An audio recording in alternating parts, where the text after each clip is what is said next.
Welcome to Trailblazers with Garry, a serious but global health matters podcast.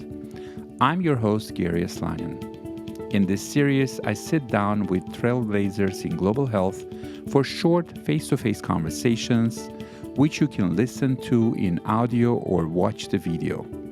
It's a chance to get to know the person behind the work, hear their stories, and gain their perspectives on current global health landscape.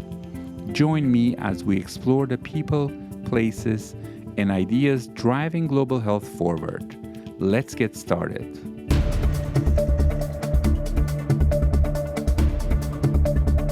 For our first Trailblazers with Garry episode, I met up with Tulio de Oliveira at the University of Stellenbosch in South Africa. Tulio is a professor and the director of the Center for Epidemic Response and Innovation at the Stellenbosch University. Tulio was recognized by Time magazine in 2024 as one of the 100 most influential people in global health. He led the research group that confirmed the Beta and Omicron variants of COVID-19 and led the early trials in testing COVID-19 vaccine efficacy in South Africa. I sat down with Tulio in his lab to explore his experience behind the discovery and also to discuss the progress made in pandemic preparedness. Hi, I'm here with Professor Tulio de Oliveira, and we're going to have a quick chat and catch up with the news in the work they are doing here, as well as global health in general. So welcome, Tulio, to Global Health Matters. Yeah, thank you. And thank you for coming all the way to South Africa. Great. Yes, I wouldn't miss a chance to see you while I'm here. So let's start by maybe you could share with our listeners what kind of impact your upbringing had, how you view global health, and how that actually shaped your work. Okay, thank you. Yeah, so I travel a lot in my life. Yes, so I was born in Brasilia. That's the capital of Brazil. In Brazil itself, I live in every single region, in the north, in Belém, in the northeast, Recife, João Pessoa, then moved to the deep south, Porto Alegre, and my family is from Rio. My father is from Rio, so I always spend every holiday in Rio de Janeiro. So I saw this big diversity. Brazil is a continental big country. Yeah. And in addition to that, my mother is originally from Mozambique. So when the apartheid ended, and Mandela was still the president, she arrived at dinner and said, "We are going back to Africa," because she knew that the civil war would end up in South Africa, was funded by the apartheid. She went to head a few different United Nations programs in Mozambique. And me and my sisters, we stayed in Durban by the east coast of South Africa, where it was also an interesting time. It was a time not on beautiful change. Yeah, Mandela was still the president, but in the same time, we had this awful pandemic starting, the HIV/AIDS, and just seeing that, the different populations and how they, especially the private populations, suffer from different diseases, both in Brazil, in Africa. That's really what drive me to become a global health scientist. Oh, wow. That's a really interesting story. Thanks for sharing that. I had no idea. I knew you're from Brazil, but I didn't know how you ended up here. So that's great. So knowing how you interact here, South Africa is also your home. So you might be Brazilian, but you also are very South African. Yes. I have multiple nationalities. Yeah. I'm Brazilian, I'm Portuguese, I'm South African. Great. So but that's what global health is. It's exactly. about having a global perspective. Excellent. So you worked a lot during COVID, and obviously we won't go into too much of that because you were also famous for the Omicron and really made a contribution that way. But I want to know more about what we learned, and maybe one thing we learned and we're doing differently now when it comes to pandemic preparedness. And if you think countries in Africa now are really changing in terms of how they approach it, and what are still any of the challenges remaining? Okay, so one thing that we learned very well in South Africa and Africa during the pandemic is to work together. So was a time that traditionally the global North partners, they were very busy dealing with the pandemic themselves. So we could put national and continental African networks. And that was very good. So a lot of time, I get a lot of the laureates for discovering Omicron, but in reality, it's a massive team effort. Right. Yeah. In South Africa itself, we set up 8 different genomics facilities in close collaboration with our government, include the NICD and the Department of Health and the Department of Science. And what we did, it is to do things in real time and in real time working together. Yeah. So we did that in South Africa. We thought that was our moral and narrative to also support the African continent. We work with the Africa CDC and the WHO Afro and a basket of funders to create a big fellowship program. Here in this lab and in CRISP, the other lab that I directed, the Nelson Mandela School of Medicine, we received 660 fellows from 50 African countries. Oh, wow. Yeah, and it was really exciting, yeah, that as we are working and dealing and finishing the pandemic, how we used to transfer technology and knowledge to other African countries, which create a much stronger African collaborative ecosystem. So it really catalyzed that, bringing together different centers, different parts of the continent under the Africa CDC with the work that you're doing. So it really played that role to bring things together. Yes, it did. But it's as everything in life. Yeah, if one doesn't invest a lot of time there, which we are still investing, yeah, things go back to the status quo. And the status quo, it is that traditionally, different African countries and collaborators have the collaborate in the global north and work less together. However, we are still maintaining that. So in the last few weeks, we launched again a national program on surveillance of influenza and RSV. Yeah. And then we also launched around a year and a half ago a global program with a very strong program.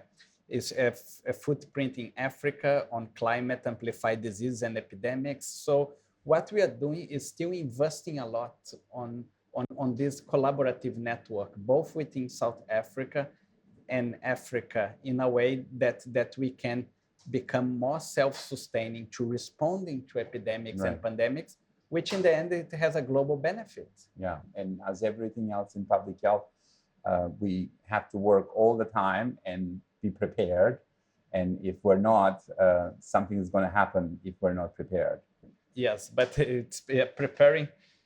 Prevention and preparedness is normally kind of a word that people it's hard like to not to do it, because it is much easier to respond. But what we found also, one of the reasons why we did so much well in the pandemic is because we respond to our current epidemics, HIV, TB, outbreaks of hepatitis, influenza. So, and as the pandemic decreased, we went back again to respond to our normal epidemics, which include now a lot more of dengue, malaria drug resistance is growing quite fast. Yeah. And that's the best way to be prepared. It's like an army. You have to be, an army can get tough from fighting wars. Yeah. So that's one advantage that we have in Africa. We are normally fighting many epidemics, which at least allow us to be prepared for the next one. Great. This is a great thing, because sometimes I hear people using things like, oh, we have to be prepared at a time of peace for potential war. But clearly on the continent, there is no time for peace. There's something happening all the time. I don't think that's only in the continent anymore. Yeah, everywhere. Yeah. Unfortunately, with the destruction and the environment, the very high urbanization, which happen everywhere, including in North America, Europe, and the global mobility, we see more and more pathogens spreading very, very far and wide. And I can give you 10 examples in the last 20 years of pathogens that leave a region in the world and start causing outbreaks globally. Right. Can I ask you about the effects of climate change on health and the work you're doing in this area? And how are you trying to find solutions? And if you have an example, and how much progress you're making in this area? Okay. So first, climate change and diseases is affecting the whole globe. So one, for example, in the US, Tony Fauci, he said that the time that he got sickest in his life was when he was in his garden and he caught West Nile virus. That was last year. So imagine this is a scientist that have been fighting epidemics for all his life. And the moment that he get the sickness is just by doing gardening. So, and that's West Nile virus. It is a pathogen that's spread by mosquitoes. And as the mosquitoes spread further, it's going to many different places. In Africa, we have dozens of examples. So, for example, last year we had the biggest outbreak of dengue in Ethiopia, hundreds of thousands of cases. And almost even moving to some of the highlands. Ethiopia is quite a high country. And quite ironic, the main strain that caused the outbreak in Ethiopia, which our group described together with the Ethiopia Public Health Institute, is a strain that seemed to dengue to come from Italy.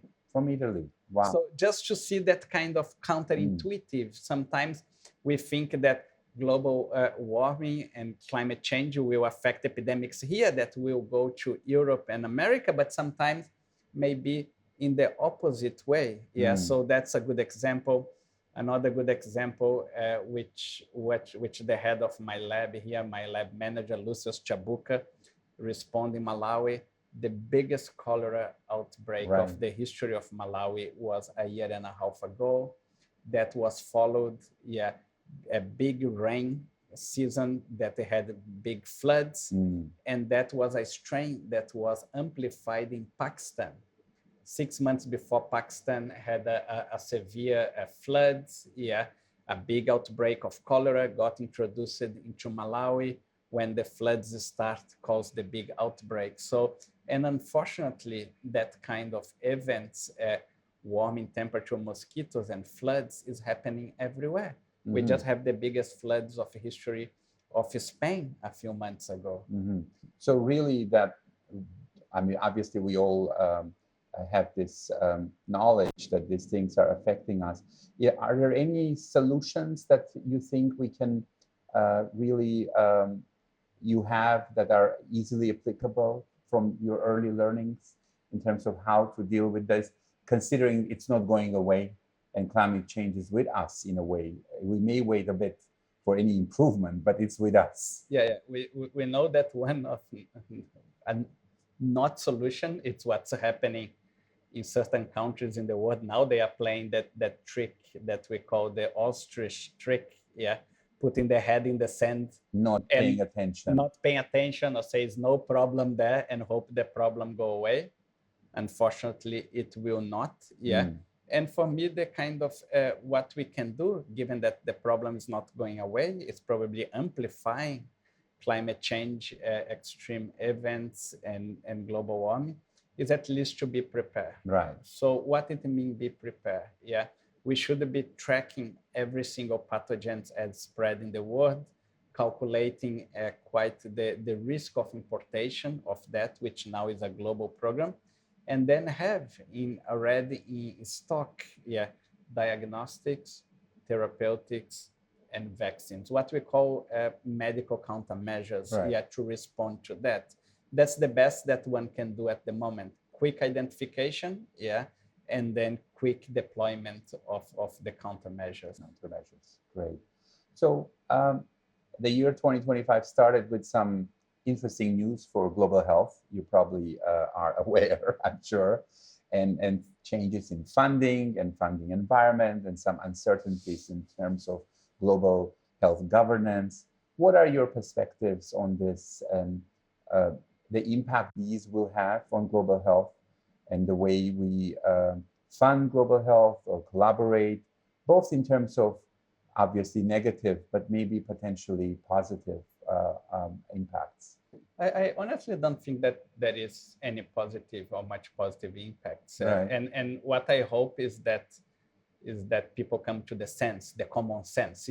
Common sense is a well-used word around today.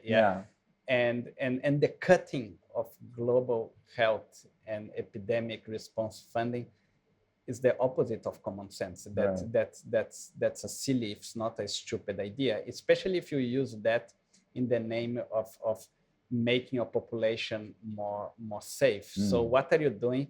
You are decreasing the whole globe biosecurity by taking fund, which is much more efficiently used to quick identify and control epidemics before they become a global program, to back your country, to protect your country. In the end, what you are doing is the opposite. For example, we just came from a pandemic, and how many $1 trillion used that cost the global economy. If you talk, for example, the United States of America donate less than 1% of the GDP, a pandemic will cost them much more than 1% a year. And not only that, so for example, as we speak, we have the avian influenza spreading quite widely around the world, and that has economic effects. It's decimating the bird population, increase the price of food, increase the price of eggs. And then again, you think that you are saving money from not investing in global health, and in reality, you are losing much, much more. So I really hope that many of the countries, not only the US, the UK this week, decided to cut half of the foreign aid to invest in the defense, and doesn't make any sense, because now you're gonna have to defend of your population, and then you have a bigger chance of epidemics to emerge, and we are talking about cutting 0.2% of GDP. It is it's the kind of things that it's basic investment, and that's what the countries that donate must see. This is not about wasting money. It's about investing money, which you get much better benefits than be hit by waves of new pathogens and epidemics. Interesting. So last question, what keeps you awake at night? What do you worry most? What keeps me awake at night? Sometimes my children. Okay. Besides that. So I normally I sleep quite well. So I have a very clear conscience, and I'm a Zen Buddhist, so it helps to relax and sleep well. But what worry me? It is that kind of counterintuitive narratives that by not investing in global health security, and biosafety and biosecurity, by keeping all the money in your country, you are protecting your country, because in the end you are doing the opposite. So and sometimes it's so sad to see how people use argument that look rationally. Let's keep more money in my country and I will protect my country. But one thing that we know with all these pathogens, they respect no borders, and normally they travel. They travel in national people. So what we're gonna do? Unless you close your whole country from travel from your own citizens, and you stop exporting and you stop doing business with other countries, these pathogens will come back. So that's what worries me, is this false narrative that medical funding, foreign aid, if you save that money, is going to make your country more safe. Because in the end, that's what drives us, is saving life, even if and we don't mind the nationality of the life. So that's what worries me the most. And many of our listeners are in different countries who work in global health. Do you have any advice how they can kind of help sort of change that narrative? So the advice that I give, at least in the institutes that I direct, is that more than ever, it's time to be focused and on delivery. More than ever, we have to show the value of our work, because that's more important, especially if funding will decrease. So more than ever, instead of spend a lot of time complaining and fighting, which is also important, activism is very important, we have to focus on delivery and become more efficient. Because in the end, quick detection of pathogens, developing of diagnostic, therapeutics, and vaccines, save life and protect the economy. And the world is not prepared, in my point of view, to keep going to major shocks, such as epidemics and pandemics coming. It was very disturbing, not only for the medical community, but for the general population. And we have to learn from our mistakes. And one of the big mistakes, to be honest, is not to invest more on global health and global security, and doing the opposite again. Okay. Thanks so much for this conversation, this quick chat, and finding time in your busy schedule. So I'm sure our listeners have appreciated. Thank you. Thank you. Thank you for having me. Thank you for joining me for this episode of Trailblazers with Garry, brought to you by the Global Health Matters podcast. The audio and video versions of this episode are available wherever you get your podcasts. Be sure to visit the Global Health Matters webpage for more information about my guest and this series.